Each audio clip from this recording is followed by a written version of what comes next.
আপনি দেখবেন রিক্সাওয়ালা যখন ভাঙায় পড়ে, কয় আল্লাহ চেয়ারম্যানের বিচার করিস, আল্লাহ এমপি সাহেবের বিচার করিস, রাস্তাটা ঠিক করে নেই। বিচার দেয় কার কাছে? আল্লাহর কাছে। আল্লাহর চেয়ে নিখুঁত বিচারক আর কেউ? কিভাবে অবস্থা দেখেন। তিনি কখনো চিন্তা করেন নেই এইভাবে বিদায় নিতে হবে। চার বাহিনীর প্রধান গণভবনে হাজির। তিনি বলেছেন রয়ের সদস্য থাকতো ওনার সাথে 40 জন। বলছে পিস্তল লোড করো, অফিসাররা ঢুকলে মাথায় তাক করবা। এত সহজ? বলছে এই ওয়াকার, তোকে কোথা থেকে কোথায় আনলাম, আমার জন্য কি করেছিস? বলছে ম্যাডাম কি করব বলেন। বলছে গুলি চালা। বলছে এতগুলো আমার কাছে নাই। তিনি বলছেন তোর খুলি উল্টিয়ে ফেলবো। ওয়াকার ঠান্ডা মাথায় বলছে আপনার খুলিও থাকবে না, আমার সৈন্যরা আপনাকে ছেড়ে দেবে না। ঠিক না ঠিক? সালাম ওয়াকার, তোমাকে জিয়াউর রহমানের সম্মান তুমি রেখেছো। উনিও কি ছিলেন? সেনা প্রধান। কি ছিলেন? সেনা প্রধান। ইনফ্যাক্ট আমরা যে ফ্যামিলি আমাদেরকে সবচেয়ে বেশি লুট করেছে, স্বাধীনতা যুদ্ধে এদের কোনো অবদান নাই। আপনাদের কষ্ট হচ্ছে? কি দিচ্ছেন ভাই? আর একটা প্রোগ্রাম আছে কার? তাই নাকি? হ্যাঁ, কে দিছে চিঠি? এই সাগর, তোমাকে নদী বানায় ফেলবো কিন্তু। সাগরকে আল্লাহ কবুল করুক। সাগরদের মনও বড় থাকে, সাগর তো বড় জিনিস। আর যেগুলো আসাদ, এগুলো খুব রাগী হয় দেখবেন, খুব রাগী। নামের একটা প্রভাব থাকে। শিয়া এক আলেমকে একটা গাধা গুতায় মেরে ফেলছে। দুইটা গাধার নাম, একটার নাম রাখছে ওমর, আরেকটার নাম আবু বকর। তো মেরে ফেলছে যেটা, এক মুহাদ্দিস শুনে বলছেন যেটার নাম ওমর রাখছে সেটা মারছে গিয়ে দেখ। ঠিকই তিনি। ওমর ঠান্ডা না গরম? এখন দরকার ছিল কি ছিল না? তাহলে দেখিয়ে দিত কিভাবে তোমরা কোরআনের সাথে দুষ্টামি করো। হেফাজতের আলেমদেরকে তোমরাই মেরেছো, তোমরাই কোরআনের গায়ে আগুন ধরিয়ে দিয়েছো। 18 জন হাফেজকে গুলি করে তোমরা হত্যা করেছো। ঠিক না বা ঠিক? ব্রাহ্মণবাড়িয়ার হাফেজের বুকে গুলি চালিয়েছে কারা? ব্রাহ্মণবাড়িয়ার বড় হুজুরকে অত্যাচার করছে কারা? বাবুনগরীর শরীরে পিটিয়ে দাগ লাগিয়েছে কারা? আমরা ভুলবো না। আমরা একজনের কাছে বিচারে দেব, তিনি কে? এজন্য বাংলাদেশের মানুষের উপর আল্লাহর সন্তুষ্টি আছে না নাই? এরা বিপদে পড়লে কারে বিচার দেয়? আপনি দেখবেন রিক্সাওয়ালা যখন ভাঙায় পড়ে, কয় আল্লাহ চেয়ারম্যানের বিচার করিস, আল্লাহ এমপি সাহেবের বিচার করিস, রাস্তাটা ঠিক করে নেই। বিচার দেয় কার কাছে? আল্লাহর কাছে। আল্লাহর চেয়ে নিখুঁত বিচারক আর কেউ? কিভাবে অবস্থা দেখেন। তিনি কখনো চিন্তা করেন নেই এইভাবে বিদায় নিতে হবে। চার বাহিনীর প্রধান গণভবনে হাজির। তিনি বলেছেন রয়ের সদস্য থাকতো ওনার সাথে 40 জন। বলছে পিস্তল লোড করো, অফিসাররা ঢুকলে মাথায় তাক করবা। এত সহজ? বলছে এই ওয়াকার, তোকে কোথা থেকে কোথায় আনলাম, আমার জন্য কি করেছিস? বলছে ম্যাডাম কি করব বলেন। বলছে গুলি চালা। বলছে এতগুলো আমার কাছে নাই। তিনি বলছেন তোর খুলি উল্টিয়ে ফেলবো। ওয়াকার ঠান্ডা মাথায় বলছে আপনার খুলিও থাকবে না, আমার সৈন্যরা আপনাকে ছেড়ে দেবে না। ঠিক না ঠিক? সালাম ওয়াকার, তোমাকে জিয়াউর রহমানের সম্মান তুমি রেখেছো। উনিও কি ছিলেন? সেনা প্রধান। কি ছিলেন? সেনা প্রধান। ইনফ্যাক্ট আমরা যে ফ্যামিলি আমাদেরকে সবচেয়ে বেশি লুট করেছে, স্বাধীনতা যুদ্ধে এদের কোনো অবদান নাই। এদের কেউ ছিল না যুদ্ধের ময়দানে। কথা বলেন না কেন? একজনও ছিল না।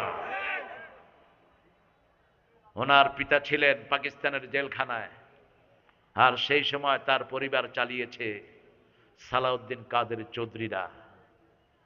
মানুষ কতটা অকৃতজ্ঞ হতে পারে। 3টা বছর এই শেখ পরিবারের নুন দানা থেকে শুরু করে সব সাপ্লাই দিয়েছে সালাউদ্দিন কাদের চৌধুরীর পিতা। আর তাকে কোথায় ঝুলালো? কি সাহসী মানুষ, আঙ্গুল নেড়ে কথা বলতেন। তিনি বলতেন, আঙ্গুল নামাও, এই আঙ্গুলে আমার আংটি পরানোর কথা ছিল, কিন্তু তোমার চেহারা আমার কামের বুয়ার চেয়ে খারাপ, এই জন্য আংটি পরায় নেই। আমার সাথে খুব ভালো সম্পর্ক ছিল আল্লাহর এই প্রিয় গোলামের। চট্টগ্রাম সালাউদ্দিন কাদের চৌধুরীকে মাইনাস করলে থাকবে না চট্টগ্রাম। চট্টগ্রামের অর্ধেকের বেশি মালিক এই সালাউদ্দিন কাদের চৌধুরী পরিবার। তিনাকে এত সুন্দর নাম তার আব্বা রেখেছিল, তারা বানাইছে সাকা চৌধুরী। তিনি বললেন, মাননীয় ক্যাঙ্গারু, ক্যাঙ্গারু কোর্টের বিচারক, কয় মাননীয় সদস্য আপনি কথা ঠিক করে বলেন। কয় ঠিক করে কইছি, আর কি হইব তো আরে। আর কোথায় কথা তো একটা কথা বলতেন চট্টগ্রামের। সামনে দিয়ে যাচ্ছিল খাদ্যমন্ত্রী, কয় এই টাক্কা, সালাম দিলি না বস? বলছে, আমার নামকে আপনার ছোট করলেন, আমিও আপনাদের দলের নামকে ছোট করি, বাংলাদেশ আওয়ামী লীগ। বাংলাদেশের বা লীগের ল, যা হয়েছে তাই। কাউকে জীবনে ভয় করা তিনি জানতেন না। আল্লাহ তাকে জান্নাতুল ফেরদাউস দান করো। হুম্মাম কাদেরকেও গুম করে দেয়া হয়েছে, ঠিক না ঠিক? একই সাথে ব্যারিস্টারদেরকে ধরার কোনো ইন্টারন্যাশনাল ল নাই, কারণ ব্যারিস্টাররা internationally they are recognised to practise their law. wherever they go, they are legal advisor of all people. ব্যারিস্টারি মানে হলো সারা পৃথিবীতে এরা হলো লিগ্যাল অ্যাডভাইজার, এরা হলো সম্মানের জায়গা, ঠিক না ঠিক? তাদেরকেও ছাড়া হয়নি, এমপিদেরকে ছাড়া হয়নি। সাংবিধানিক অধিকার, কোন এমপি কোন জনগণের প্রতিনিধির উপর যে কোনো মামলা দেয়া যায়। কে শুনে কার কথা? তিনার ইচ্ছা মতো তিনি দেশ চালিয়েছেন। আমরাও আল্লাহর কাছে বিচার দায়ের করেছি, বিচার করে দিয়েছেন কে? এই জন্য যারা ইনসাফগার হবে না, জনগণকে সমানভাবে চালাবে না, কিয়ামতের ময়দানে যারা চোরের কাতারে উঠবে, যারা জনগণের উপর ইনসাফ করবে না, 10 জন যার আন্ডারে থাকবে, কয়জন? রাসূল সাল্লাল্লাহু আলাইহি ওয়াসাল্লাম বলছেন, ওই 10 জনের একজন যদি বলে আমার নেতা আমাকে ভালোভাবে চালায় নাই, ওখান থেকে তারা জাহান্নাম হয়ে যাবে। আল্লাহ আমাদেরকে সৎ নেতা আপনি দান করেন, আরো জোরে বলি আমিন। 2 নাম্বার, শাবুন নাশা ফি ইবাদাতিল্লাহি আযজা ওয়া জাল, ওই যুবক যার যৌবন পার হবে আল্লাহর ইবাদতে। কার ইবাদত? আল্লাহর ইবাদত। নামাজ পড়বে বেশি, রোজা রাখবে বেশি, তাসবিহ করবে বেশি। কম্পিটিশন করবেন কত তাসবিহ করতে পারে, কম্পিটিশন করবেন আপনার ভাই 2 রাকাত পড়ে, আপনি 4 রাকাত। রমজানে কত রাকাত পড়বেন? কোন জায়গায় ঠেলাঠেলি ছাড়া বাকি নাই। কত 20 রাকাত না 8 রাকাত? আপনারা কত রাকাত? আরো জোরে বলেন। আমাকে জিজ্ঞেস করেন। 42 রাকাত। 42। বহু সাহাবী 42 রাকাত পড়তেন তারাবি। বেশিটা কয় না, কয় 1 রাকাত বিতের পড়বা। রাসূল যে 9 রাকাত পড়ছে এটা আর কয় না। রাসূল বিতের পড়েছেন কয় রাকাত? 9 রাকাত, 7 রাকাত, 5 রাকাত। সবচেয়ে বেশি পড়েছেন কয় রাকাত? কয় রাকাত? 3 রাকাত। মা আয়েশার বর্ণনা, ইজা খাশিয়া সুবহা ফাওতারা বিরাকাতিন, যখন তিনি রাতে ফজর আসার ভয় করতেন তখন 1 রাকাত দিয়ে সব বেজল করে দিতেন। কিন্তু নরমালি কয় রাকাত? প্রথম রাকাতে সাব্বিহ ইসমা রাব্বিকাল, দ্বিতীয় রাকাতে কুল ইয়া আইয়ুহাল, তৃতীয় রাকাতে কুল হুয়াল্লাহু, পড়েন কুল হুয়াল্লাহু আহাদ আল্লাহুস সামাদ লাম ইয়ালিদ ওয়া লাম ইউলাদ ওয়া লাম ইয়াকুল লাহু কুফুয়ান। এখন আমাদের সবার জন্য জান্নাতে প্রাসাদ তৈরি হয়ে গেছে, কারণ রাসূল বলছেন 10 বার যেই সূরাটা পড়বে তার জন্য জান্নাতে প্রাসাদ হয়ে যাবে। আমরা লক্ষ মানুষ পড়েছি, ঠিক না ঠিক? একাধিক প্রাসাদ তৈরি হয়েছে। সাহাবায়ে কেরাম বললেন, যদি বেশি পড়ি বেশি প্রাসাদ, আল্লাহর জায়গার কোনো অভাব। একটা আকাশ সারা পৃথিবী লক্ষ কোটি বার ভাগ করলে আকাশের সমান হবে? কত বিশাল আকাশ! কার জন্য রেখেছেন? কার জন্য? একটা সবচেয়ে গরিব জান্নাতীকে 10টা পৃথিবী দেয়া হবে। কয়টা? 10টা পৃথিবী। আকাশ যে কত বড় আমাদের মাথায় ঢুকবে না। রাসূল বলছেন আকাশ কত বড় শুনো। আকাশে প্রথম আকাশটা দ্বিতীয় আকাশের কাছে, like a ring in the hand, like a ring in the desert, মরুভূমিতে আংটি ছেড়ে দিলে যেমন ছোট মনে হয়, প্রথম আকাশটা দ্বিতীয় আকাশের কাছে এত ছোট। আরো আস্তে কোন সুবহানাল্লাহ। আকাশ কত বড় বিজ্ঞান এখনো জানে না। বিজ্ঞান বলছে সূর্যটা পৃথিবীর চেয়ে 13 লক্ষ গুণ বড়। কত লক্ষ? 13 লক্ষ। আর ছোট ছোট তারা আছে যেগুলো সূর্যের চেয়েও বড়। এখন চিন্তা করেন আকাশটা কত বড়। সেই আকাশ আল্লাহ রাব্বুল আলামিন মুমিনদের জন্য জান্নাত রেখে দিয়েছেন। কি রাখছেন? আল্লাহ আমাদের সবাইকে আপনি নামাজি বানায়া দেন। ইবাদতের মাথা হলো নামাজ। নামাজ পড়বো তো? পড়বো তো? গণভবনে আমার সমন্বয়ের ছেলেরা বিজয় করে প্রথম কি কাজ করেছে? কি কাজ করেছে? সেজদায় লুটিয়ে পড়েছে সবুজ অঙ্গনে। ঠিক না বা ঠিক? আর এই কাঁঠাল রানী ওখানে গান গেয়েছেন। কি গান জানেন? কালা কালা সাদা সাদা, সাদা সাদা কালা কালা। আমি অবাক হয়ে গেলাম। যত আমাদের নাট্য মঞ্চের যিনারা এক খবিশে এখন উপদেষ্টা পরিষদে নিয়োগ দেওয়া হয়েছে, একে লাথি মেরে বের করে দাও। আমরা এসব চোর ছেচর চরিত্রহীন সমকামী আমরা দেখতে চাই না। কার থেকে পরামর্শ নেন ইউনূস সাহেব? আপনি অর্থনীতির মানুষ, পরামর্শ নেবেন যারা আন্দোলন করেছে তাদের থেকে। ঠিক না বা ঠিক? আন্দোলন না করলে তো আপনি এই চেয়ারে বসতে পারতেন না। আপনি কার পরামর্শ নেন?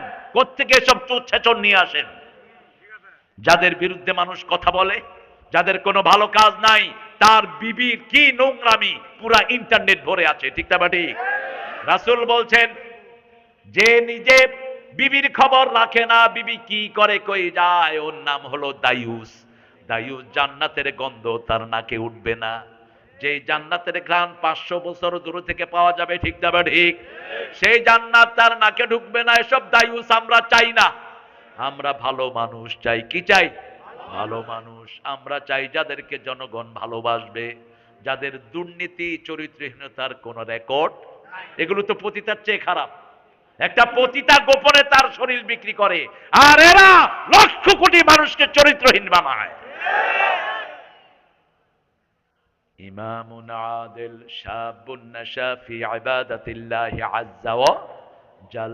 ইবাদতের মাথা হলো নামাজ। মাথা কি? সূরা তাহার ভিতরে আল্লাহ বলছেন, শুনো, ইন্নানি আনাল্লাহু লা ইলাহা ইল্লা আনা ফা'বুদনি ও আকিমিস সালাতা লিযিকরি। সকাল হলো, শোনে রে আজান, উঠে রে সোজা ছাড়ি, মসজিদে চল দিনের কাজে, ভুল দুনিয়াদারি। সকাল হলো, ওযু করে ফেলে রে ধুয়ে, নিশীথ রাতের গ্লানি, সিজদা করে যায় নামাজে, ফেলে রে চোখের পানি। তোর হেসে নিশি প্রভাত হবে, সুখে দিবি পাড়ি। কোন কবি? কোন কবি? আর আপনাদের ওনার কি কবিতা? উনি মৃত্যুর পরে বাংলাদেশের জাতীয় সঙ্গীত লিখলেন। 1941 সালে তিনি মারা যান। 1861-তে তার জন্ম। তিনি ভারতকে টুকরা টুকরা করার জন্য তিনি সহযোগিতা করেছেন। আমাদের সিরাজের যে বঙ্গ ছিল, এটাকে ভাগ করেছে যারা, তাদের মধ্যে তিনি অন্যতম। মুসলমানদেরকে মূর্খ বলে গালি দিত। কি নাম? কি নাম? ইংরেজ বেনিয়ারা যখন দেশ দখল করে নেয়, তাদের 5টা গোলাম ছিল এই ঠাকুর। তিনি তখন লিখেছেন, আমার পরানো যাহা চায়, তুমি তাই তাই গো, তুমি ছাড়া ত্রিভুবনে মোর কেহ নাই, কিছু নাই গো। একই সুর সব। আর সুরের জাদুকর ছিল নজরুল। টার্কি থেকে নিয়ে আসছে ঈদের সুর। ও মনে রমজানেরি রোজার শেষে এলো খুশির ঈদ, তুই আপনাকে আজ বিলিয়ে দে শুন আসমানি তাগীদ, তুই পড়বি ঈদের নামাজ রে মন, সেই ঈদ গাহে যে ময়দানে সবে গাজী মুসলিম হয়েছে শহীদ। শহীদ হতে রাজি আছেন তো? রাজি আছো তো মুসলমান? হাত তুলে দেখা দাও।